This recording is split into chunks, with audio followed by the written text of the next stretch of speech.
perbuatan baik Tuhan, ajaib Tuhan, dahsyat dalam hidup kami. Sepanjang minggu Tuhan boleh pelihara, jaga, lindungi kami. Sepanjang malam Tuhan boleh beri tidur yang nyenyak kami. Kami boleh bangun dengan tubuh yang sehat, kuat, diberkati oleh Tuhan. Pagi hari ini Tuhan, sama-sama lagi Tuhan kumpulkan kami untuk memuji memuliakan nama Tuhan dimanapun umat-Mu berada.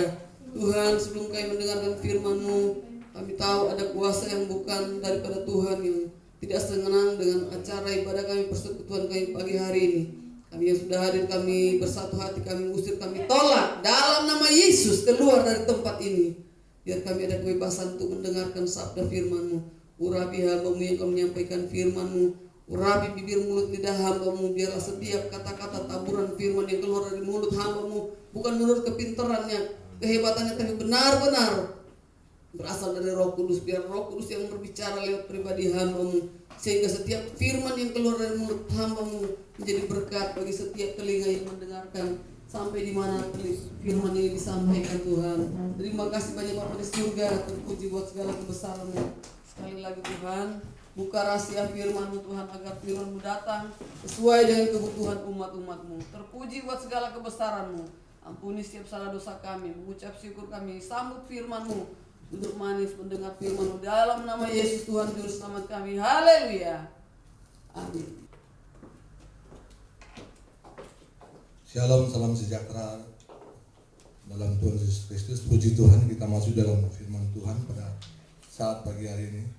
Kita buka bersama-sama dalam Amsal pasal 1 ayat yang ke-7. Demikian firman Tuhan. Takut akan Tuhan adalah permulaan pengetahuan, tetapi orang bodoh menghina hikmat dan didikan. Puji Tuhan, saat pagi hari ini kita bersyukur kepada Tuhan, suatu kemurahan Tuhan yang Tuhan berikan buat kita sebagai anak-anak Tuhan, sebagai orang percaya, bahwa kita tahu bahwa kita hidup di zaman abad 21, zaman teknologi, di mana orang yang mencari yaitu orang-orang yang berkualitas.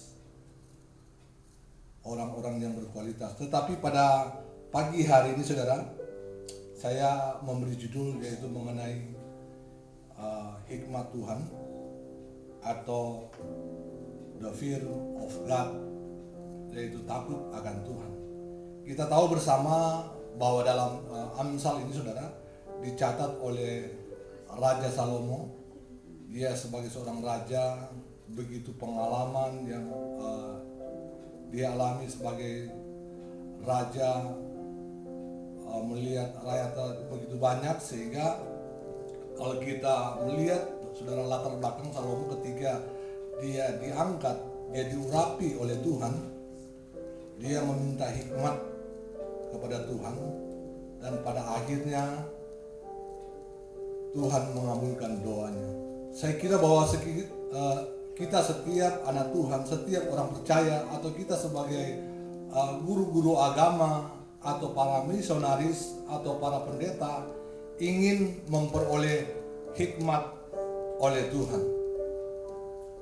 Saudara, kita tahu bahwa kalau kita berbicara mengenai hikmat, secara global, secara universal, ada 3 saudara mengenai hikmat, yaitu pertama dari iblis, yaitu sofisma. Kita berbicara kalau dalam Yeskiel pasal 28 saudara, kalau kita melihat bahwa iblis mempunyai hikmat melebihi Daniel saudara.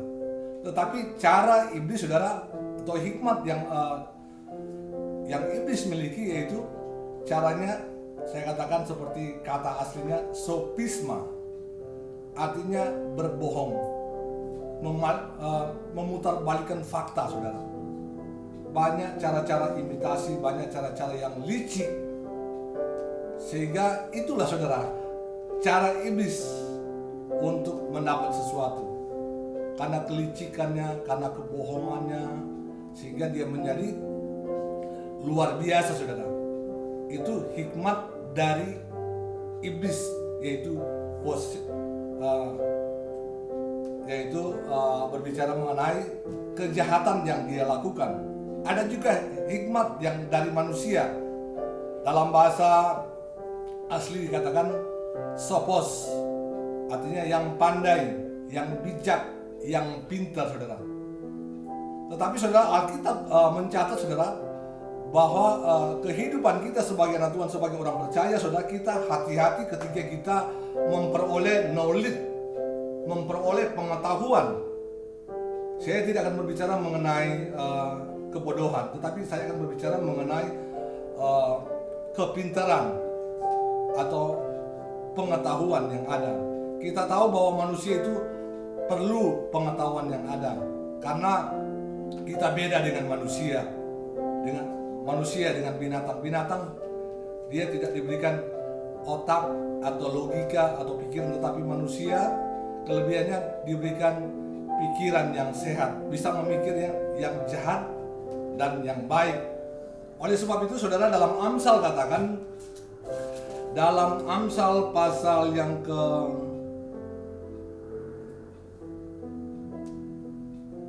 Amsal pasal 3 ayat 7, janganlah engkau menganggap dirimu sendiri bijak, tetapi takutlah akan Tuhan dan jauhilah kejahatan.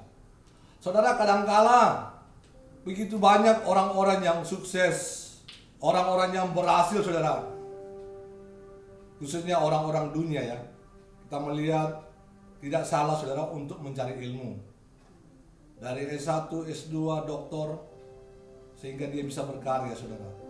Bisa berbuat sesuatu hal yang berharga, itu sangat penting. Tetapi saudara, sayang seribu sayang ketika kita diberikan pengetahuan, diberikan hikmat, tetapi pengetahuan secara dunia, tetapi kita tidak melibatkan Tuhan. Banyak orang mengalami kegagalan, frustasi. Karena apa? Dia coba-coba memakai logikanya, memakai akal sehatnya, memakai kekuatannya. Padahal firman Tuhan katakan bahwa terkutuklah orang yang mengandalkan manusia. Terkutuklah orang yang memakai logikanya, pikirannya, saudara. Artinya jangan coba-coba saudara memakai, saudara, kita tidak melibatkan Tuhan. Ketika kita sudah menjadi pintar, ketika kita sudah sukses, sudah diberkati oleh Tuhan, jangan coba-coba melawan, saudara, melawan akan Tuhan. Jangan coba-coba condong dalam logika, saudara, tetapi kita harus libatkan Tuhan. Karena dalam Amsal pasal 3 ayat 7, firman Tuhan katakan, jangan engkau menganggap dirimu sendiri bijak, tetapi takut akan Tuhan. Harus ada the fear of God, saudara. Ketika kita, saudara, punya takut akan Tuhan, maka kita akan melihat pertolongan Tuhan, kebaikan Tuhan. Karena rahasia, saudara, untuk kita memiliki takut akan Tuhan, untuk kita memperoleh hikmat akan Tuhan, Ayub pernah bertanya kepada Tuhan, di manakah hikmat itu? Di dalam laut, di samudra, atau di udara, atau di dalam tanah? Sehingga Ayub bertanya-tanya, saudara. Mungkin manusia secara sekuler, secara dunia, mereka mencari tahu hikmat itu di mana. Artinya hikmat Tuhan. Karena hikmat Tuhan itu diibaratkan itu tidak melebihi dari emas, melebihi dari barang yang berharga di dunia ini, saudara. Ketika kita memiliki hikmat akan Tuhan, maka kita akan memperoleh segala-galanya. Tetapi dasar yang terutama, saudara, untuk kita memperoleh hikmat, yaitu the fear of God. Harus takut akan Tuhan. Karena kalau kita tidak takut akan Tuhan, maka kita tidak layak. Yakobus katakan untuk kita memperoleh hikmat, kita harus hidup murni, kita harus hidup kudus. Ada hagiosnya, ada murnya, ada purnya, saudara.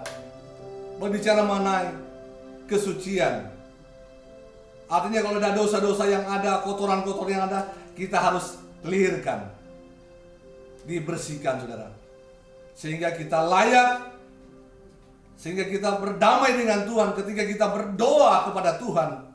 Doa kita naik di hadapan Tuhan. Ketika kita mempersembahkan kepada Tuhan pujian penyembahan kita, maka Tuhan akan menerima. Oleh sebab itu, kenapa saudara? Roma 12 ayat 1 katakan, persembahkanlah hidupmu sebagai persembahan yang hidup, yang kudus, yang berkenan kepada Tuhan. Itu saudara, untuk kita memperoleh hikmat, ya kita benar-benar hidup kudus di hadapan Tuhan, hidup suci di hadapan Tuhan, hidup saleh di hadapan Tuhan. Sehingga hikmat itu ada saudara.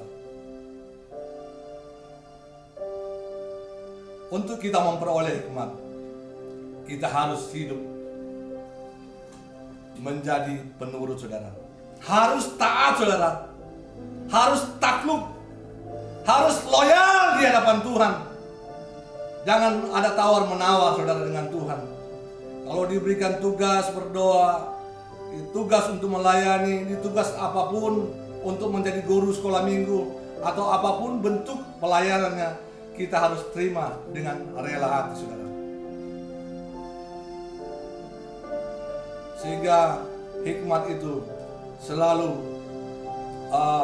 hidup di dalam diri kita saudara. Untuk kita memperoleh hikmat, Yakobus katakan kita punya penuh belas kasihan kepada orang lain, kepada orang yang susah, kepada janda-janda, kepada duda-duda, kepada fakir miskin, ada anak-anak terlantar, kepada pemulung-pemulung yang ada. Ketika kita bangun saudara, hati kita ini penuh belas kasihan saudara kepada orang lain, maka hikmat itu selalu Tuhan berikan kepada orang-orang yang percaya, kepada orang-orang yang benar. Kita harus melakukan hal-hal yang baik, hal-hal yang benar di mata Tuhan. Dan Yakobus katakan untuk kita memperoleh hikmat, kita harus hidup justice, hidup adil. Ada keadilan saudara, ada kebenarannya, ada aliteanya. Jangan ada kebohongan di antara saudara dan saya. Tetapi kita harus hidup benar di mata Tuhan. Kalau katakan jangan saudara ada neko-nekonya saudara. Ada politisnya, ada politiknya saudara. Tetapi kita mau hidup benar di mata Tuhan. Kita mau hidup benar di mata Tuhan. Ada begitu banyak contoh-contoh pengalaman tokoh-tokoh Alkitab. Seperti Daniel, dia hidup benar di mata Tuhan. Dia hidup hubungan dia dengan Tuhan benar. Dia banyak berdoa kepada Tuhan. Ketika dia dimasuk di dalam kandang singa saudara, pembelaan Tuhan selalu ada kepada orang-orang yang hidup benar di mata Tuhan. Itulah justice, itulah aletheia. Haleluya. Untuk kita memperoleh hikmat, kita harus hidup integritas. Ada ketulusan dalam kita menolong orang, dalam kita melayani Tuhan. Harus ada integriti, harus ada integritas saudara. Ada kerelaan. Oleh sebab itu saudara, kenapa dalam Wahyu saudara, Wahyu pasalnya yang ke 17 ayat 9a, di sana dikatakan akal yang mengandung hikmat. Akal yang mengandung hikmat. Dalam bahasa asli dikatakan dia bukan pakai sopos, tetapi dia pakai nous. Dia pakai hati. Karena orang kalau pakai logika, pakai brain, pakai otak, pakai knowledge, pakai pengetahuan, dia akan timbul kesombongan. Dia akan timbul kejahatan dalam pikirannya. Biasanya orang semakin pintar dari S1, S2, S3 sekuler, banyak bohongnya saudara, banyak lisiknya. Orang Manado bilang putar balik. Putar balik itu bahasa Manado bilang. Haleluya, haleluya, haleluya. Oleh sebab itu kembali lagi, untuk kita memperoleh hikmat dari Tuhan, Dalam Ayub pasal 28, dalam Ayub pasal 28, ayat 28, ini menjadi satu telos, satu kesimpulan khotbah pada saat pagi yang indah ini.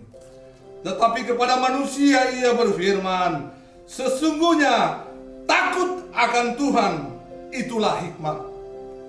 Ketika kita takut akan Tuhan, maka kita akan memperoleh hikmat.